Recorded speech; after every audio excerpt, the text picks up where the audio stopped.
There are 86,400 seconds in a day.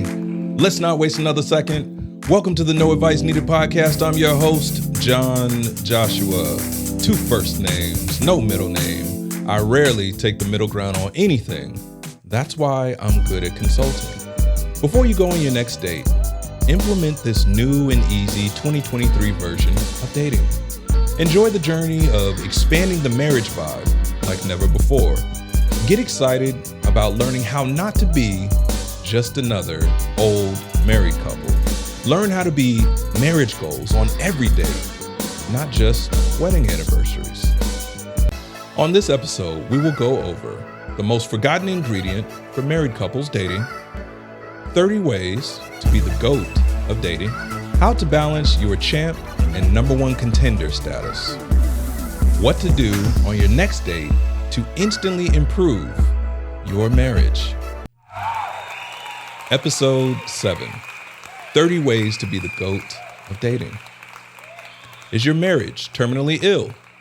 Is it a foregone conclusion that you are getting a divorce? If the answer to both of those questions are no, then you're listening to the right episode.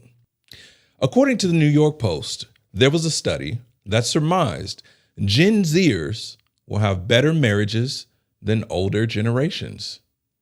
Maybe it's their passion for activism, their strong sense of self, or maybe it's their penchant for confusing older generations with their bizarre, if not slightly unhinged phrases.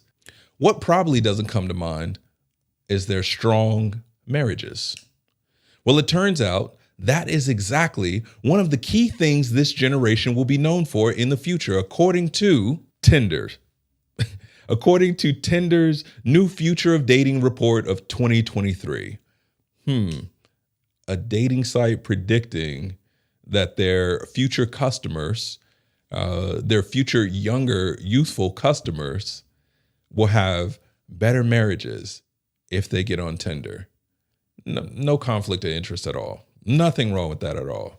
It further went on to say they believe that Gen Z's focus on mental health and boundary setting will lay the foundation for them to have the most successful marriages yet. ...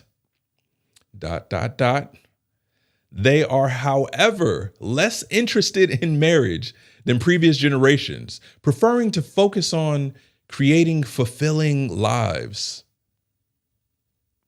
Nothing wrong with that. That's actually a great thing, except for the part where they probably won't prefer to get married because they're focusing on fulfillment. Well, this is a podcast all about how to reach fulfillment, how to become a humble billionaire, to be able to have 1,000 million moments of joy and peace and fulfillment in every aspect of your life, in all 10 aspects of life. The issue here is we want to make sure that you understand the marital aspect of life is still a part of your life, whether you're single or married. You need to be able to reconcile how you feel about marriage, how you feel about family. Not only be able to reconcile it, but you also need to be able to teach it to your children, to your younger siblings, to the kids within your family. You have to determine how you actually feel about marriage. And then once you determine how you feel about marriage, there's a process of how are you going to teach your kids how to be in a healthy marriage. So with Gen Z preferring to focus on creating fulfilling lives, marriage is still a part of that, even if they choose not to get married. When I think about this, it sounds like one thing is missing in singles dating and one thing is forgotten in married couples dating. The most forgotten ingredient for married couples dating is, hold that thought, subscribe to the channel, hit the bell for notifications, like, share, comment. The missing link to singles dating was and is realizing that dating is group work. When you are dating as 2 single people, you are trying to group, pair, link, vibe with the goal of intimately uniting long term. Here's a scientific-ish single dating term. You are ionic bonding when you are single dating. An ionic bond is a type of chemical bonding that involves the electrostatic attraction between oppositely charged ions or between two atoms with sharp differences. These are two people from two different worlds. The sharp difference between single people who are dating each other is neither party knows each other. The unknown is the difference. Singles dating is the group work of getting to know each other while remaining attracted to each other. Now, here's the caution about ionic bonding. The whole opposites attract thing. Keep in mind that opposites attract because you still have your differences. The idea is to figure out what your cultural playlist is and find out if you have commonalities in various cultures that you're a part of. Not just, hey, we're different, you're different from me, and we balance each other out. Because that only works for so long. Eventually, you have to come to a general consensus on the basic things in your life. Eventually, you have to come to a general consensus on how to raise and build a family. Even to the point of coming to a general consensus of how you get intimate with each other, how you date each other, how you deal with your in-laws. Ionic bonding, as far as opposites attract and our sharp differences is going to make us stronger and we're going to be balanced forever. Yeah, look long term on how that's worked out for other married couples. When you were dating as a married couple, you were no longer trying to do group work. You were no longer trying to group. You are the group. You are always grouping, pairing, linking, vibing, and intimately uniting if you're doing it right. Here's a scientific-ish married dating term. You are covalent bonding. A covalent bond is a chemical bond that involves the sharing of electrons to form electron pairs between atoms. So day in and day out, you are always grouping, pairing, linking, vibing, and intimately uniting. If you're doing it right, once again, is that not something to celebrate when you go out with your spouse?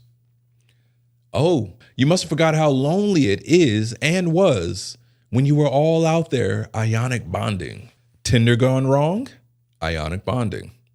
Blind dates gone wrong? Ionic bonding.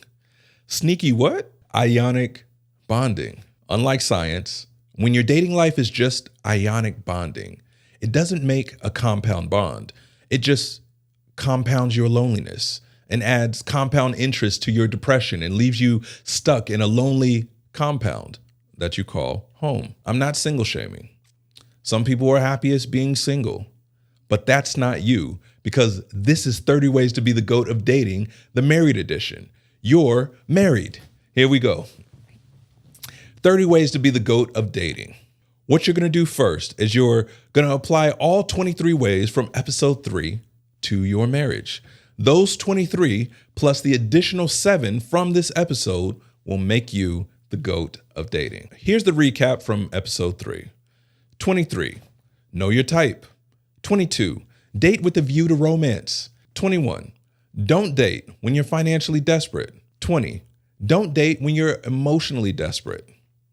19, do your homework on their 5 senses: hearing, taste, touch, smell, sight, and cater to their preferences. 18, build up the anticipation. 17, make a private music playlist. 16, change and get ready in different locations. Embrace the outfit reveal like it's Bachelor or Bachelorette or Married at First Sight. There's a whole outfit reveal that happens. What are they going to wear? How are they going to look? They haven't seen each other since the last time they saw each other. And what new outfit are they rocking? Do they have a lot of drip? Do they have a lot of style? And is it attractive? Number 15, take a solo before meeting picture and a after we vibed picture. 14, be early like you're catching a flight. 13, turn off your that's what's wrong with the world radar. 12, focus on the vibe. It's bigger than politics, affiliations, rhetoric, and propaganda. You're missing the vibe. If you're on some red pill feminism, manosphere, or your Republican or Democrat views, it's bigger than your horoscope. Forget about the horoscope. It's about the moment. 11, little to no cell phone use like you're in a movie theater. 10, capture a little media, not a lot. Number 9, courtesy greeting and courtesy laughs in the beginning. You don't know these people. Show a little flexibility. Maybe not every joke is going to land. Maybe they're a little clumsy. Everything's not going to necessarily be perfect, but still be courteous until everybody gets comfortable, until you're warmed up. Ladies, be courteous to the guy. Gentlemen, be courteous to the woman. Number 8, don't be difficult and call it flirting. Testing people is juvenile and immature. And if you're still doing that, then you shouldn't be dating. 7, no hide and seek. It's more about find and seek. Find more common cultural subs from your My Culture playlist. That's episode 2.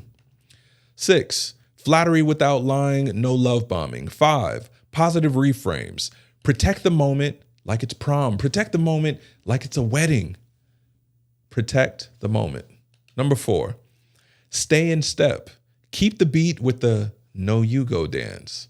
No, you go. No, I just went, you go. No, you go. Number 3, validate and parrot so the person knows you're listening. Validate what they're saying, parrot what they're saying. Number 2, share a nerdy or lighthearted, vulnerable moment. Share your nerdiness, share your lightheartedness. Now, notice I didn't say this. Notice I didn't say to do this right away. This is more as you get comfortable and feel it out on what you can share.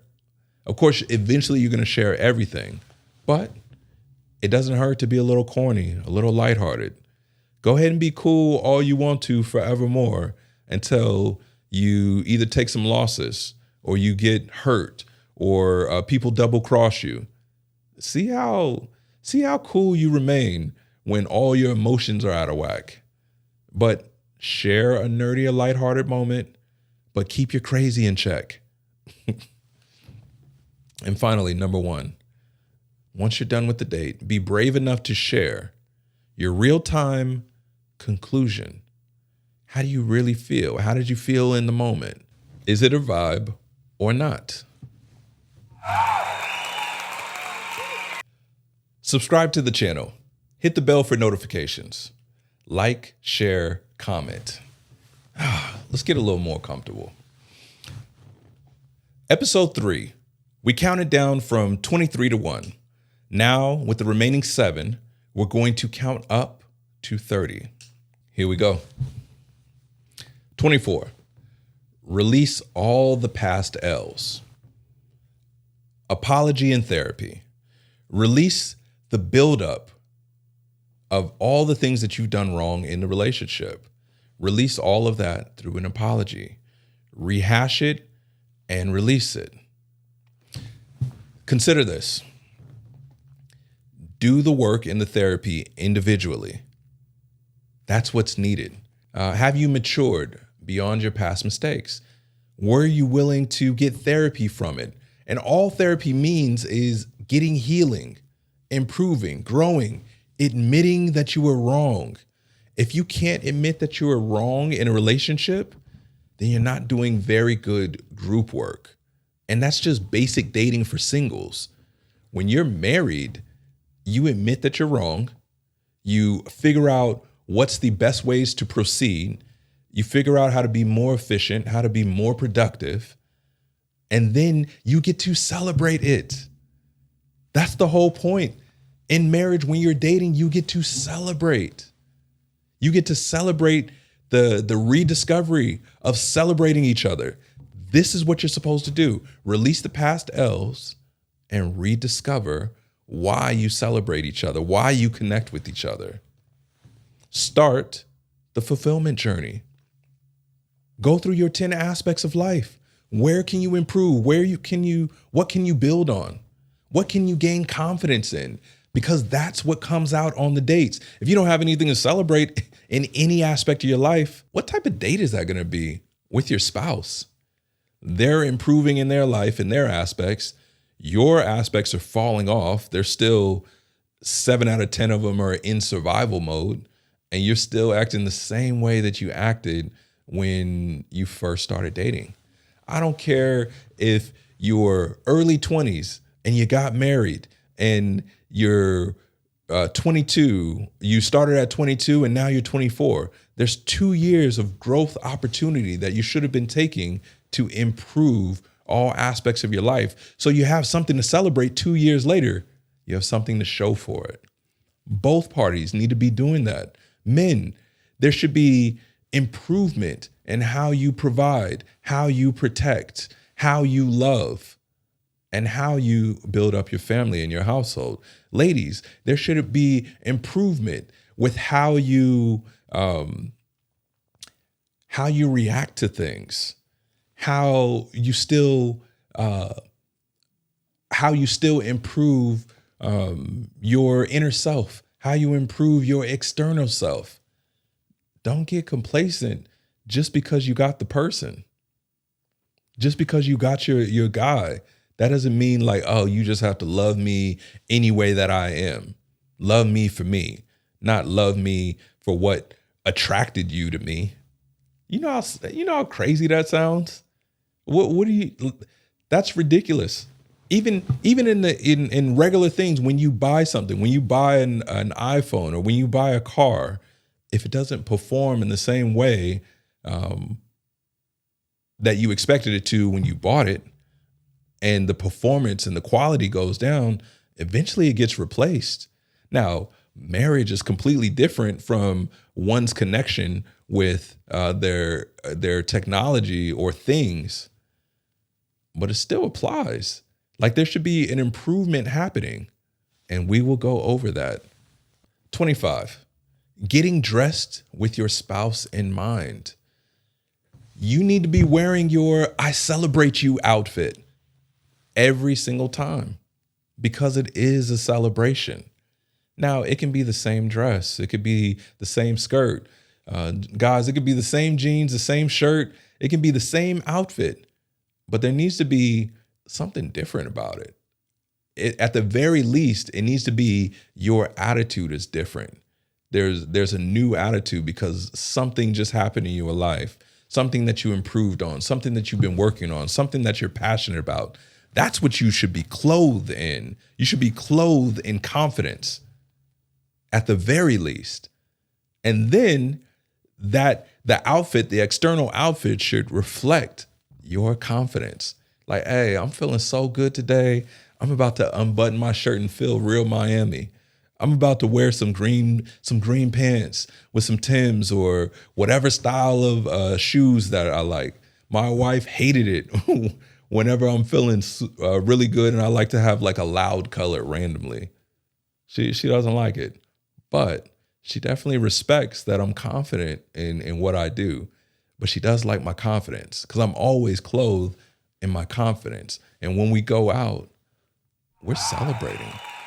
We're celebrating. This is our second date in the year 2023. This is our fourth date in the year 2023. We made it to 4 dates in the year 2023. Every year is a new opportunity to celebrate your growth. That is the theme of this whole thing, to celebrate. When I did the preview episode, episode 7 preview, story time, and a world without women, what that would look like. What did you think about it? Because the whole idea of it is that a world without women for men would mean we would miss women. Like we would miss them so much that if they came back, we would celebrate them. That's what should happen every time you go to sleep. You've been asleep for 8 hours, 2 hours, 6 hours. You've been without your wife during that time, at least without interaction. You may be laying next to each other, but your sleep, you may not wake up from your sleep. When you wake up, you get to celebrate. Getting dressed with your spouse in mind. Put on your I celebrate you outfit. 26. Download the updated version of you How do you do that? How do you download the updated version of you? This is where I air out my grievances and disagreements with popular, redundant, useless rhetoric that hinder people from achieving fulfillment in various aspects of their life.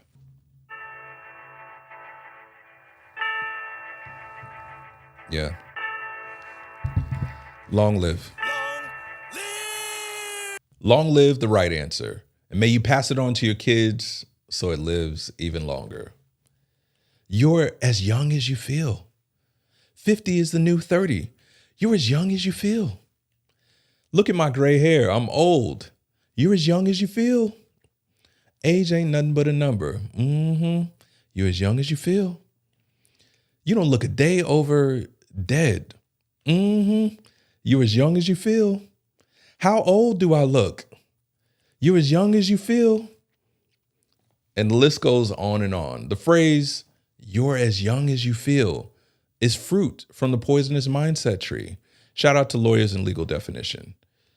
To most people, young equals new. New equals modern. Being young is not about a feeling. Youth is not a feeling or mind state. It's a season of life. Being young is a part of a maturing process. Don't get being young confused with being modern. For example, the Ford Motor Company in 1903, it created its Model A car, its first vehicle. Tesla in 2008 created its first vehicle called a Roadster. Between the Model A vehicle and the Roadster, you have two different brands. You have an old 1900s brand in Ford, and then you have a modern 2000s brand in Tesla. You're as young as you feel. Is that true for Ford? You're as young as you feel? Or you're as modern as you are modern? What modern vehicles did they create all throughout the 1900s, all the way to the 2000s? They are one of the longest lasting automotive companies in the world. Tesla is just beginning.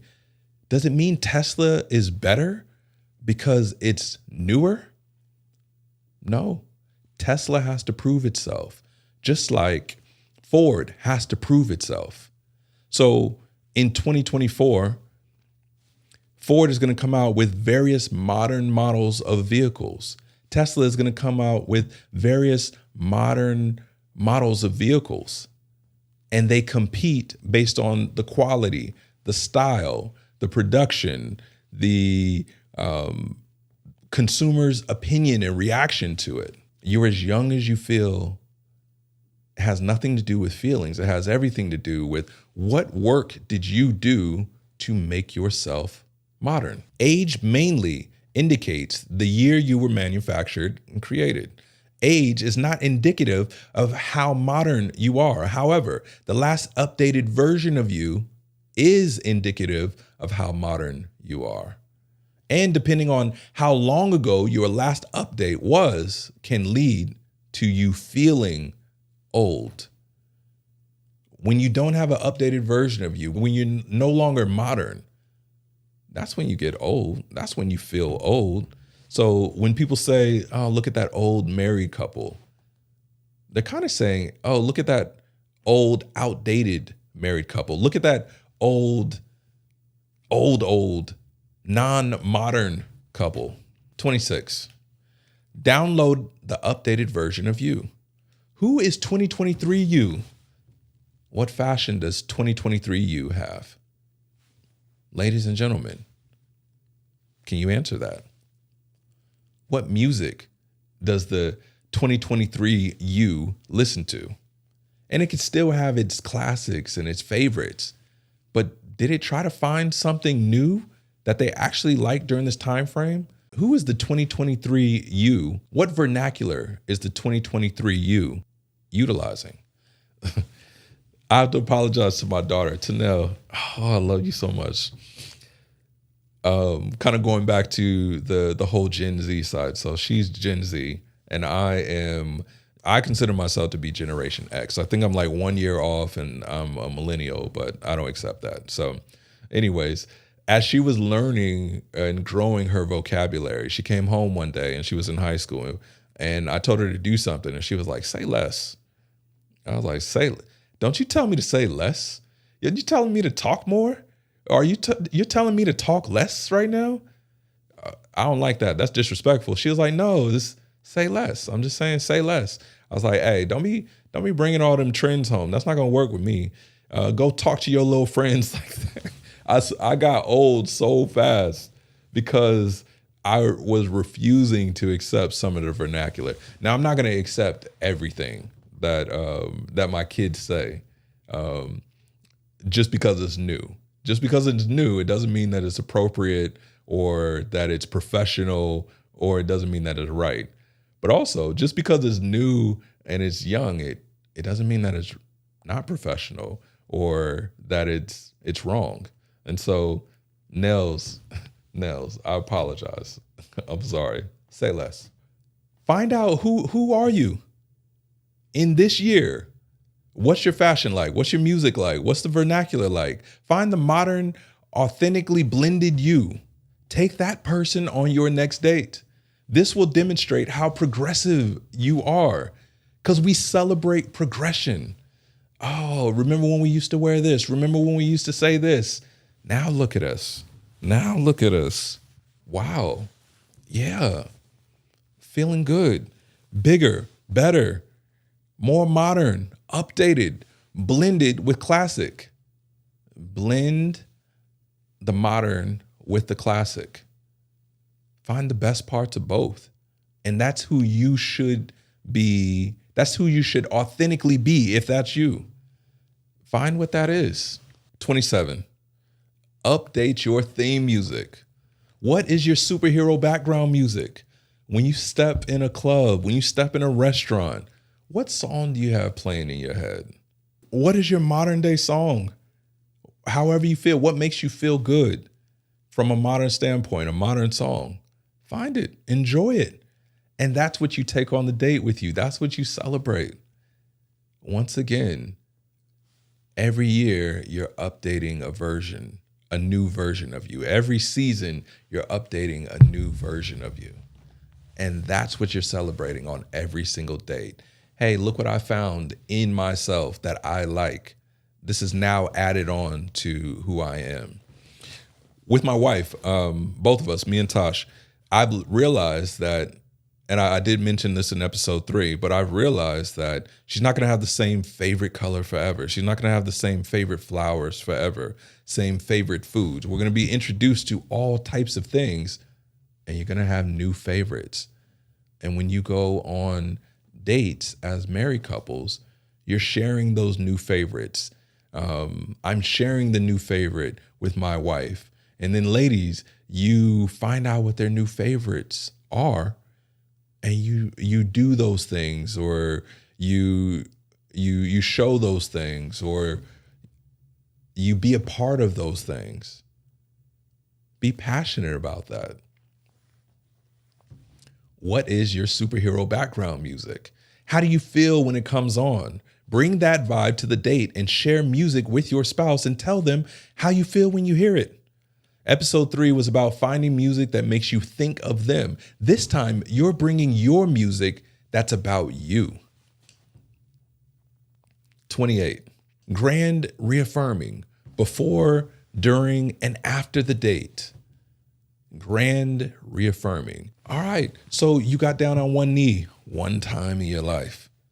Did you do it again? Oh, you gave your wife flowers? Oh, that's cool. Oh, ladies, you got really dressed up and you got him his favorite clothes. You bought him something. You got him a gift that you knew he would like. You made some great food for him. You took him to places he's never gone before. You bought him season tickets to something once. That was it. That was the whole sales pitch. And then once you got the dude, like, I got him. Now you never do it again. Grand reaffirming. Sincerely declare. Sincerely pour out your heart with actions. First, actions. Then you could bring out the words, letter. You can write a letter. It's classic. It's old. Social media. It's new, modern. Slide into your wife's DMs as if you were single. Slide into your husband's DMs as if you were single. Take each other to see live music. Suggest podcasts to each other, such as Try Consulting Solutions, No Advice Needed. I'm your host, John Joshua, 2 first names, no middle name. Suggest me to them to learn how to improve in dating. Send each other memes of stuff. Embrace all of this. Do you know where you are right now? You are in a brand new world, whether you're in the US, whether you're in other countries. This is your time. This is a great time with all this technology, with all these things at your fingertip. You can, Amazon's everywhere now. You can ship anything everywhere. Send each other something nice. Do grand reaffirming gestures to declare your love for the world to see, or privately between the two of you. But make it special. 29, second to last. We're getting close to the end. You are close to becoming the GOAT of dating if you apply these 30 ways. This one it's simple, but it's really effective. Rename the contact title of your spouse in your phone. Rename it. What's the name? Do you still have Babe from 2 years ago? Do you have Boo or Boo Bae or my sneaky link? I don't know why I just like saying sneaky link right now. I find it inappropriate. Like, you shouldn't have a sneaky link. But I mean, if you're married and you want to just throw that as a title, you can. It's simple but effective. There's a psychological component to it of how you see them. So for my wife, I actually haven't changed. I've never changed the contact title. So when she calls me, it comes up as us always.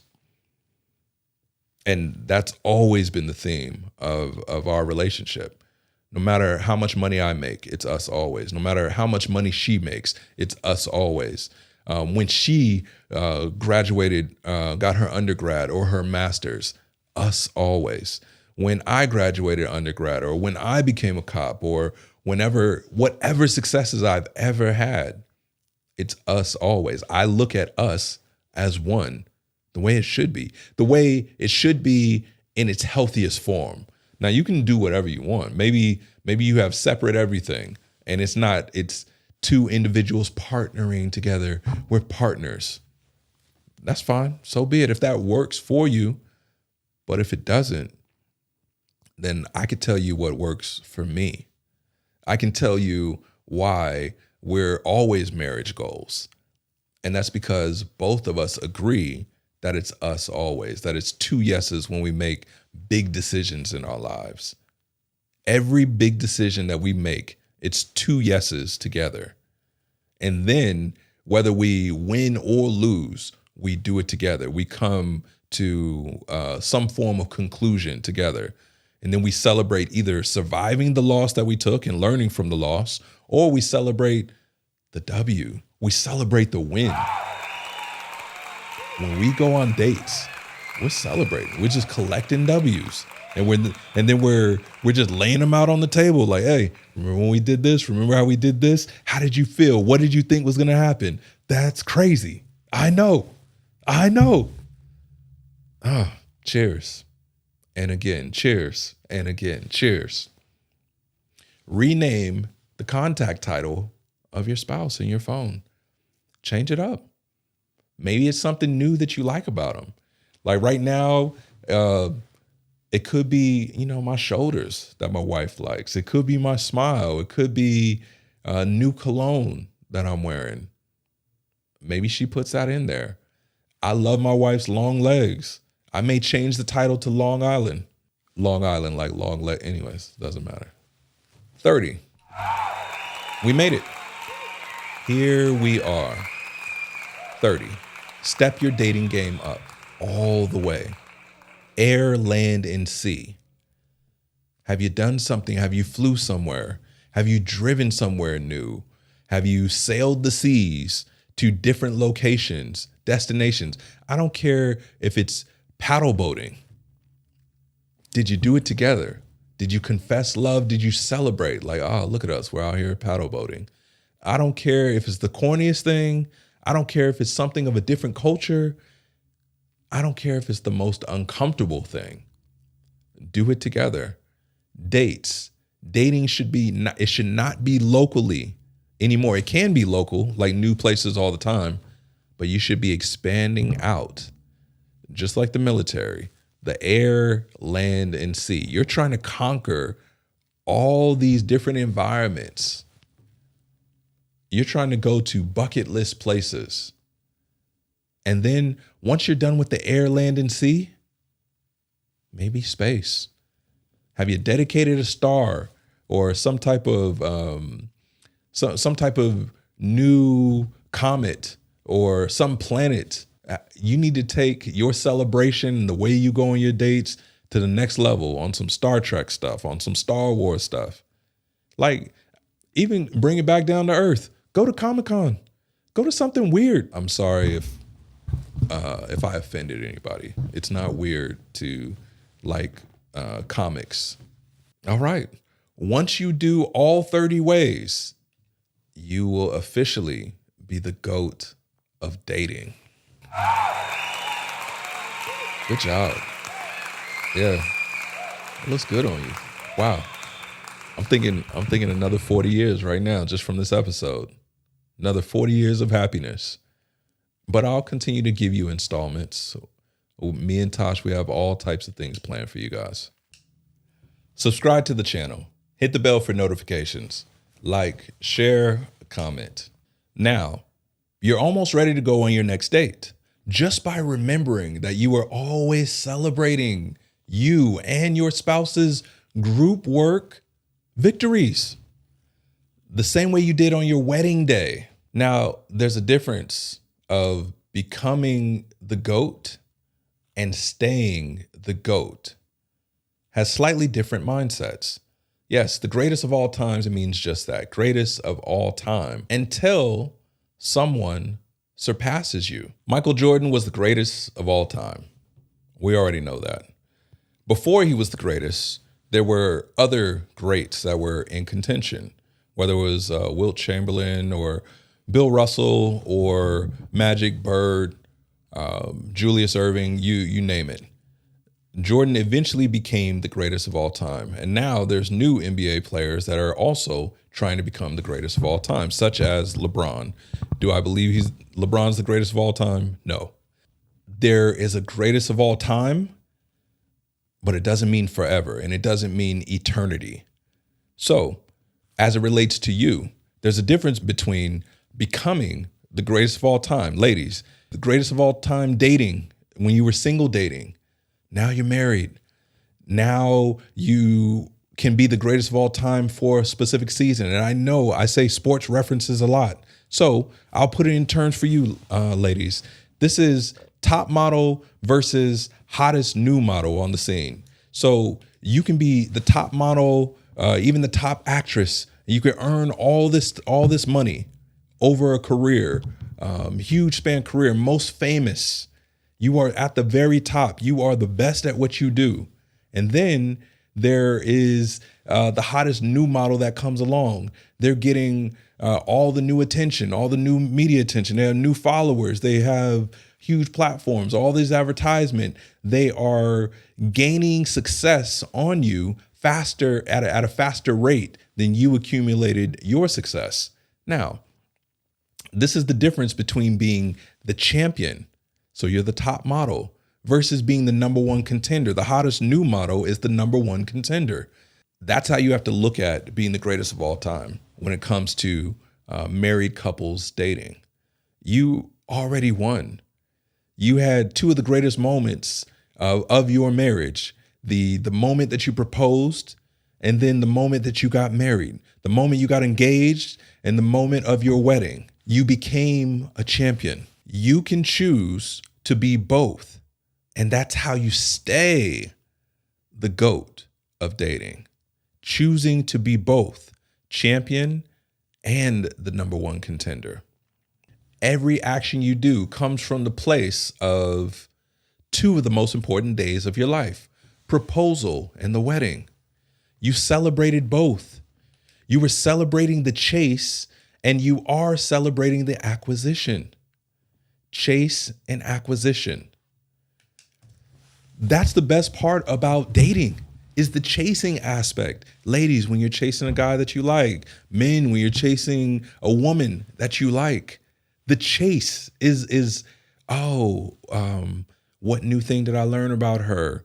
Or what new thing did I learn about him? How can I get him? How can I make him more attractive to me? What can I show him? How can I show that we are connected, that we do vibe together, that we have the best vibe out? There's no other vibe that's going to be for this guy. That's what you ladies are thinking.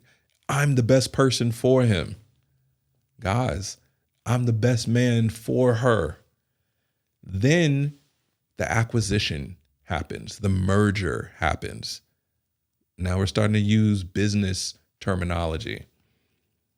Then you celebrate the acquisition. You celebrate blending your two worlds together and creating a supremely satisfying, supremely happy, supremely joyful and peaceful environment, household, family.